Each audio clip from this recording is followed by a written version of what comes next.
talk.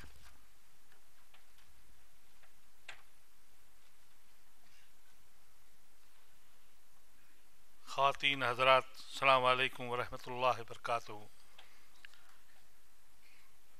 मैं आदिल साहब का बड़ा मशकूर हूँ और समझता हूँ कि बड़े मौजू ख़ास मौजू पे आपने ये नशिस्त बुलाई।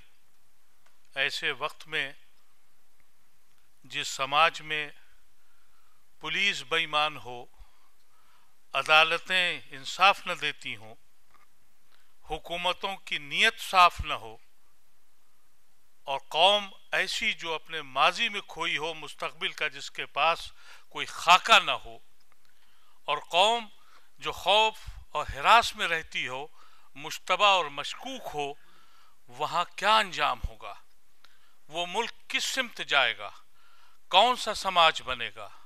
ऐसी शक्ल में आपने चुनिंदा लोगों को बुलाकर एक महफिल सजाई। मुझे खुशी यह है कि सब के सब बैठे हैं और एक खाका जहन में बनाए हुए हैं।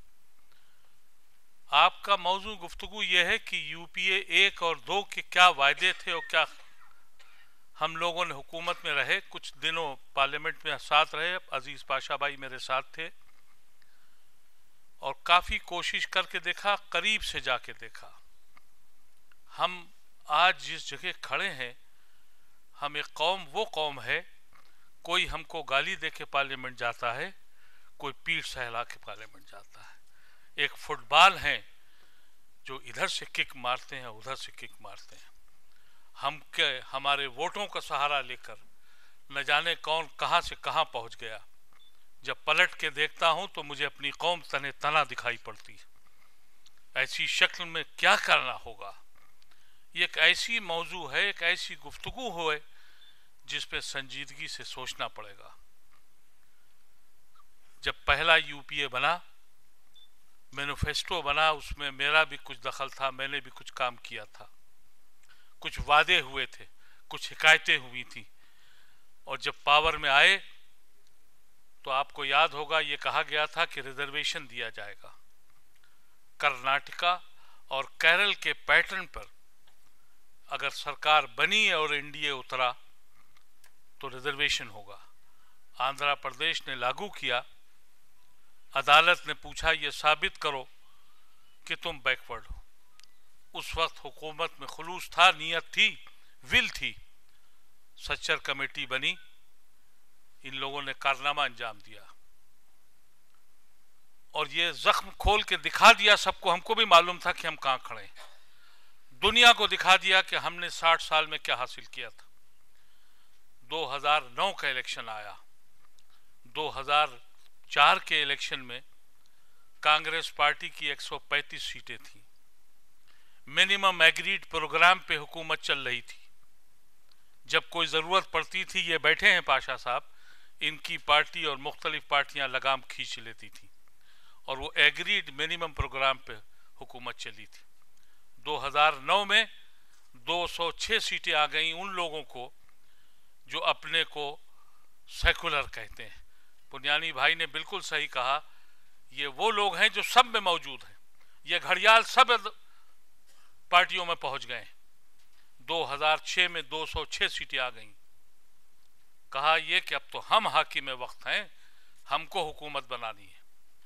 2004 में इस बात का वादा किया गया था कि पोटा रिपील होगा। 2009 में जब कुव्वत आ गई तो नौजवान साथी ने बताया यूएपीए कैसे पास हुआ। इसलिए कि फिर वही कानून लाया गया। पोटा का बुनियादी बात यह थी कि पुलिस पकड़ेगी, आप साबित करें कि आप मजलूम नहीं हैं। यही कानून यूएपीए के नाम से लाया गया कि पुलिस का काम पकड़ना है, साबित आपको करना है कि आप मुजरिम नहीं हैं। ये इंसाफ देखें आप, ये डेमोक्रेटिक कंट्री है। कैसी कैसी बातें होती हैं। अभी एक जिक्र खैर हुआ मुजफ्फरनगर का, मेरी बहन ने किया परसों की पार्लियामेंट में। एक दस्तूर है कि जब एक सेशन से दूसरा सेशन आता है, उस बीच में कुछ कैजुअलिटीज, कुछ मौतें, कुछ सानहे होते हैं, उसकी कंडोलेंस होती है। खड़े होके कहा गया कि अफ्रीका में 100 लोग मर गए। ये कहा गया फिलीपीन में बाढ़ आई और लोग मर गए। और मध्य प्रदेश में पुल गिर गया, 100 लोग मर गए। और 2 मिनट के लिए साइलेंस हो, मैं खड़ा हुआ और मैंने कहा कि मुजफ्फरनगर याद है आपको? 50,000 लोग अपने घरों से बेघर हो गए, न जाने कितनी औरतें बेवा हो गईं, न जाने कितने बच्चे मासूम यतीम बन गए। इस हाउस में इसका जिक्र खैर तक नहीं हुआ। यह है हिंदुस्तान और यह है हमारी जमहूरियत और यह हमारी डेमोक्रेसी। किससे फरियाद करें, किससे कहें? जिस पे तकिया रखा था उस हाउस में बाल ठाकरे के ऊपर कंडोलेंस हुई, मुजफ्फरनगर पे जिक्र नहीं हुआ। मुझसे कहा चेयरमैन ने कि अदीब साहब बैठ जाए। मैंने कहा नहीं बैठूंगा, अकेला तने तना खड़ा था, किसी ने साथ नहीं दिया। फिर मैंने एक दरखास्त लगाई, कल इंशाअल्लाह फिर इस पे हंगामा करूंगा। लेकिन मैं सिर्फ ये बताना चाहता हूं कि एहसास ये है कि ये एक ऐसी कौम है जिसको पीठ सहलाकर और गाली देकर जो चाहो करा लो।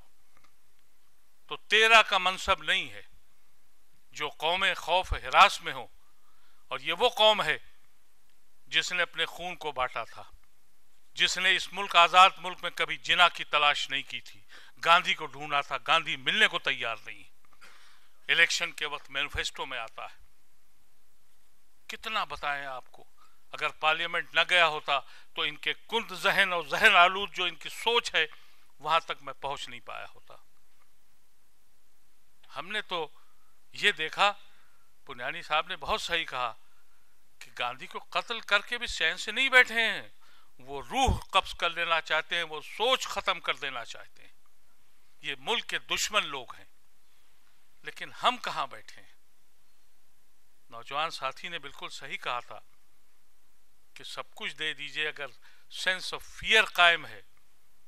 जिस वक्त अंतोले साहब, वो शिंदे साहब होम मिनिस्टर बने, तो मैंने खत में लिखा उनको कि मैं आपको जानता हूं, आप सेकुलर आदमी हैं, क्योंकि 2004 से मैं पोटा के केसेस महाराष्ट्र में लड़ रहा था।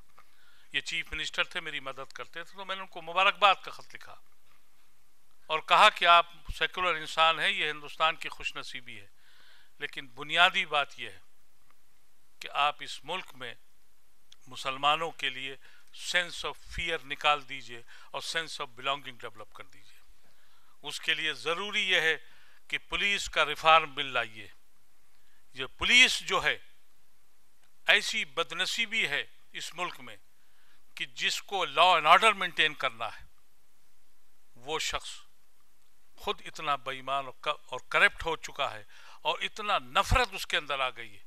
ये वो पुलिस है जो 80s में अंग्रेजों ने बनाई थी हिंदुस्तानियों के खिलाफ, उसी फिक्र सोच के साथ कि जो बादशाहत के खिलाफ, हुकूमत के खिलाफ बोले उसके ऊपर ये मजालिम करो। वही कानून आज भी लागू है। कहते हैं हम कि हम हिंदुस्तान का बहुत बड़ा नक्शा बदलने जा रहे हैं।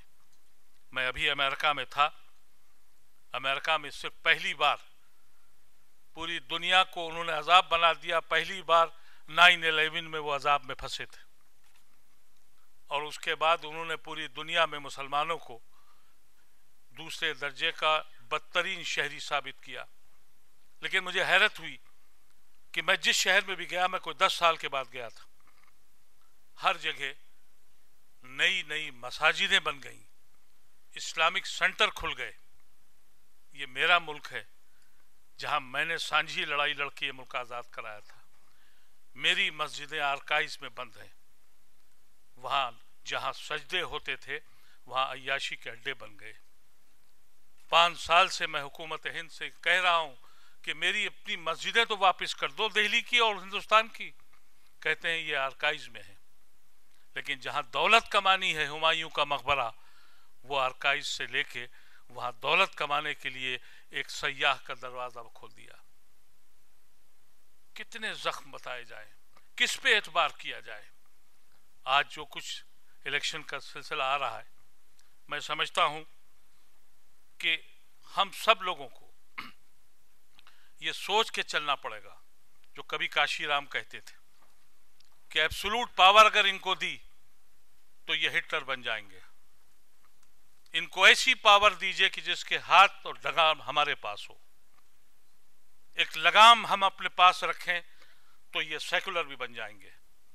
और इनके दिलों में दर्द भी उठेगा, लेकिन इनके दिल में दर्द इसलिए नहीं उठता कि दौलत कमाने का जुनून जो पैदा हो गया है। जब हाकिम वक्त और पॉलिटिशियन दौलत कमाने की बीमारी में मुब्तला हो जाए और जुनून पैदा हो जाए तो इंसान नई वहशी बन जाते हैं। ये वहशियों का मुल्क बन गया है। 65 साल के अंदर बड़े फख्र से कहते हैं हम गांधीवादी हैं, हम दुनिया की सबसे बड़ी जमहूरियत हैं, सबसे बड़ा सेकुलरिज्म है। कहां जाके कहें, किससे बताएं? उस पार्लियामेंट में ठाकरे का कंडोलेंस हुआ। ठाकरे साहब के बारे में आप सबको पता है कि उनका हीरो हिटलर था। उसने हिंदुस्तान के अंदर एक हिंदुस्तान बनाया था। उसने कहा था महाराष्ट्र से महाराष्ट्रियंस का है। उसने कभी जमहूरियत पे यकीन नहीं किया। उसकी जब कंडोलेंस आई तो मैं बाहर निकल गया हाउस के। तो बंसल साहब उस वक्त पार्लियामेंट्री अफेयर्स मिनिस्टर थे, मुझे आके कहने लगा अदीब साहब मैं समझ गया आप बाहर क्यों आए। मैंने कहा तरस आता है आपके ऊपर, रहम खाता हूं आपके ऊपर। इस हाउस के अंदर एक शख्स जो कभी पार्लियामेंट का मेंबर नहीं रहा, उसको श्रद्धांजलि देने के लिए आप खड़े हो गए। कहा बीजेपी का प्रेशर था। बीजेपी तो पूरे दिन की छुट्टी मांग रही थी, हमने तो कम से कम इतना ही किया। ऐसी कमजोर और लचर लोग, ऐसे लोग जो अपनी सोच को बदल जाएं, जो ये मकसद भूल गए कि कांग्रेस बनी क्यों थी, जो लोग अपने मोहसिनों को भूल जाएं। आज आप पूछिए तो न कोई मौलाना आजाद को जानता है, न हिफ्जुर रहमान को जानता है, न अली बिरादरान को जानता है, न अपने किसी रहबर और लीडर को जानता है। जो कौमें जिंदा हैं वो दूरबीन लगा लगा के, एक मायावती है दूरबीन लगा के, वो अपने कायदीन को ढूंढ के लाके लखनऊ के हर शहर पे एक मूर्ति खड़ी कर दी उन्होंने। मैंने बहुत दिन तक मालूम किया कि साहू जी महाराज कौन साहब हैं। पढ़ने का शौक है थोड़ा, ढूंढने की कोशिश की कि भाई शहर भी इनके नाम से बन गया और मेडिकल कॉलेज भी इनके नाम से बन गया। मुझे औराक, सियासत के सारे औराक तारीख पढ़ डाली, कहीं साहू जी महाराज नहीं दिखाई पड़े। ये पता लगा कि औरंगाबाद में एक कुर्मी कौम की एक बैकवर्ड कम्युनिटी थी जिन्हें ब्राह्मणों को मार कर कब्जा कर लिया था। यह कारनामा है। कौमें ऐसी जिंदा होती हैं। मैंने कहा अक्सर लोगों से कि मायावती की इसलिए कुव्वत है कि उसकी कौम उसके साथ। मेरी बदनसीबी यह है कि मेरी कौम मेरे साथ नहीं है। जैसा मुमताज ने कहा, अगर मेरी परवाज में कमी होती तो बाजू काट देते, लेकिन कोई साथ देने को तैयार नहीं, इसलिए कि मैंने भी अपनी कौम के साथ धोखा किया है। जब मैं पार्लियामेंट पहुंचता हूं तो मैं उस पार्टी की नुमाइंदगी करता हूं, मैं देश की बात नहीं करता, न कौम की बात करता हूं।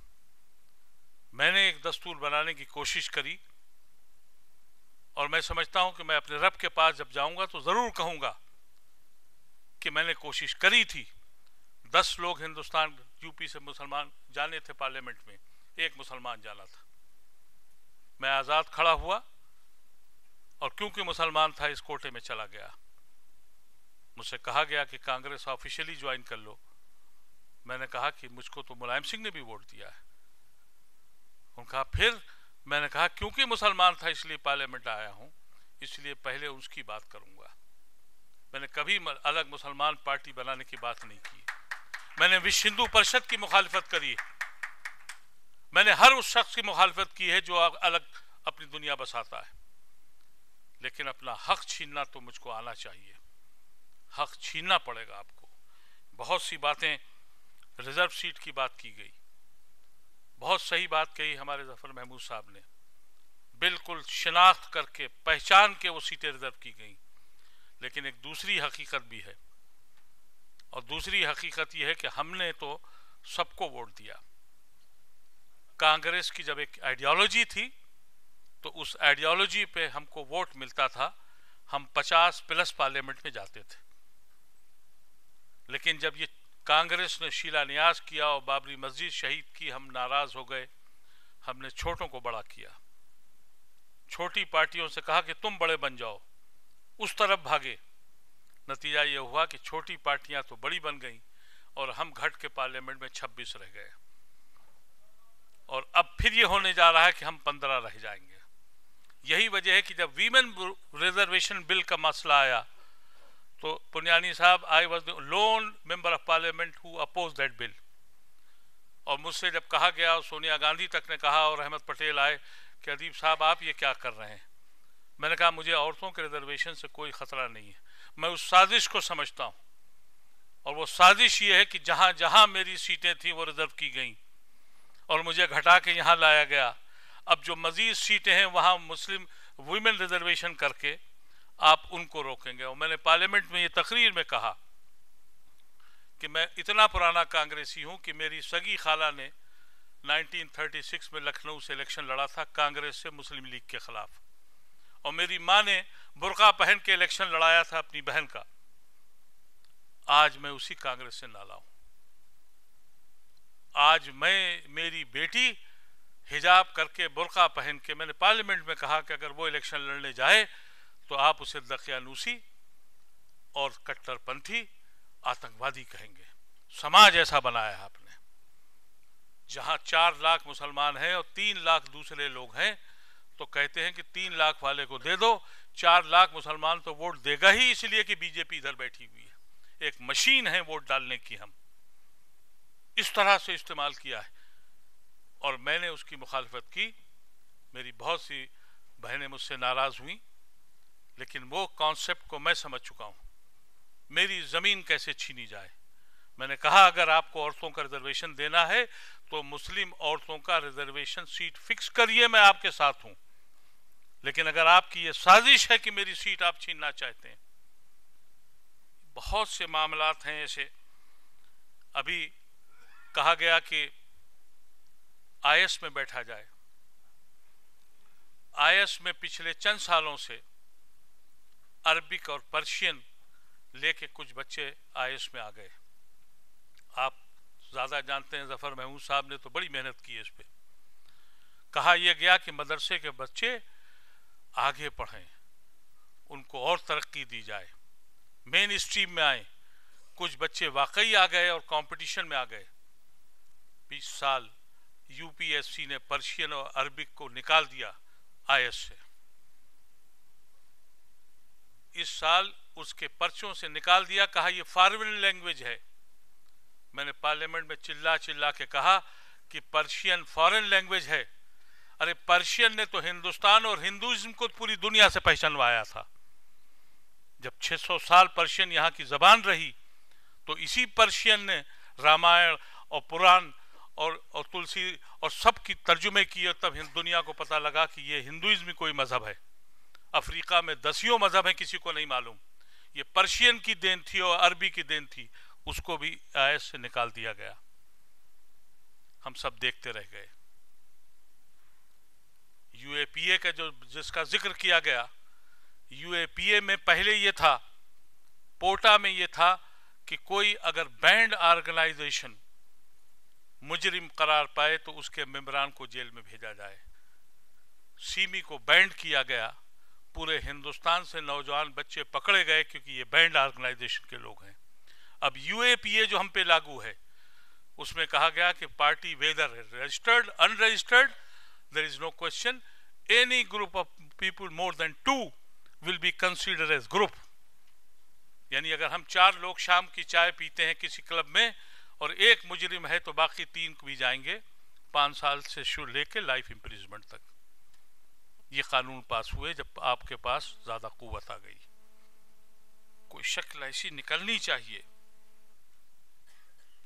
बीपीएल का जिक्र किया हमारे पाशा भाई ने, बाराबंकी का जिक्र किया, मैं भी वहीं का रहने वाला हूं, मैंने भी लड़ाई लड़ी। मैंने जिंदगी में इतनी ज्यादा मुफलिसी कभी नहीं देखी, अल्लाह तबारक व तआला किसी को दिखाए भी नहीं। बनारस में एक गांव है, उसका नाम है धनीपुर, और मैंने इतनी मुफलिसी किसी कस्बे में नहीं देखी। इन आंखों ने अपने सामने 3 बच्चे मरते हुए देखे, कैसे सांस उखड़ती है वो मैंने देखा, हड्डियां गिन सकता था। वो हाथ से काम करने वाले जो कपड़ा बिनते हैं लोग, उसके लोग थे। आमदनी उनकी सब मिलाकर इतनी होती थी कि वो 1 घंटे के लिए दिया जला सकते थे, इसमें रोटी पक जाए। और जब मैंने वहां जाके धरना दिया, हंगामा किया, और डीएम साहब आए, 300 कुछ की बस्ती थी, 5 लोगों के पास बीपीएल कार्ड था बस। तो उन्होंने कहा कार्ड ही खत्म हो गए। ये है आलम हमारा। तो कोई पार्टी भी हो, अब आमने सामने बात हो, ताबेदारी नहीं हिस्सेदारी होनी चाहिए। और हिस्सेदारी के साथ ये कुव्वत जरूर रखिए कि अगर आपने एब्सोल्यूट पावर इनको दी तो इनके जहन वहां से मायूं हो चुके हैं। कहा गया, मोदी का नाम लिया गया, एक जाहिल शख्स जिसको अपने पार्टी के बानी का नाम नहीं मालूम, जिसको हिंदुस्तान के गांधी का नाम नहीं मालूम, जिसको ये नहीं मालूम कि 370 पे श्यामा प्रसाद मुखर्जी अलग होके उन्होंने अलग पार्टी बना ली, उस पर बहस करा रहा है। लेकिन उससे लड़ने के लिए किसी में कुव्वत इसलिए नहीं कि जो उसके मुखालिफ लोग हैं, यानी कांग्रेस पार्टी के लोग हैं, ये भी 14 कैरेट का सेकुलरिज्म बेच रहे हैं। अगर 24 कैरेट का सेकुलरिज्म बेचते या 22 कैरेट का, तो कहाँ का मोदी और कहाँ की नफरतें, जब आपकी जमात खुद मुश्तबा मशकूक है, कुल 12 और 14 कैरेट का सोना बेच रही है और सेकुलरिज्म बेच रही है। कैसे हम मान लें इनको? लेकिन हालात यकीन खराब हैं। मजरू साहब के एक शेर का मिसरा है कि चा के जिगर एहसास से रफू है, आज तो दामन सिर्फ लहू है। ये है कैफियत। एक मौसम था, हमको भी रहा है शौक बहारा तुमसे ज्यादा, लेकिन क्या किया जाए। आदिल साहब की काविश है, मेहनत की है। हम सब लोगों को अल्लाह ताला, हम अल्लाह से दुआ करते हैं कि मेरी ज़बान में इतना असर दे कि मेरे बुझे दिल जाग जाएं। अल्लाह ताला मुझ में इतनी कुव्वत दे कि हम फिक्र करना सीख लें। अल्लाह ताला हमको इतनी कुव्वत दे कि हम असल और नकल को पहचानने की तौफीक अता करें हमको। अगर ऐसा हो जाए तो मैं समझता हूं कि संग कोई तो बढ़ के उठाए, शाख शजर अब दूर नहीं, जिसको बुलंदी समझे हो इन हाथों की कोताही है। वाखिर दावाना अल्हम्दुलिल्लाह। थैंक यू वेरी मच जनाब मोहम्मद अदीब साहब। अब आप लोग ये बात गौर कर रहे होंगे कि ये जो सब्जेक्ट है UPA 1, UPA 2, promises, performance and last window of opportunity, कितनी शिद्दत से इसकी ज़रूरत है, थी और रहेगी।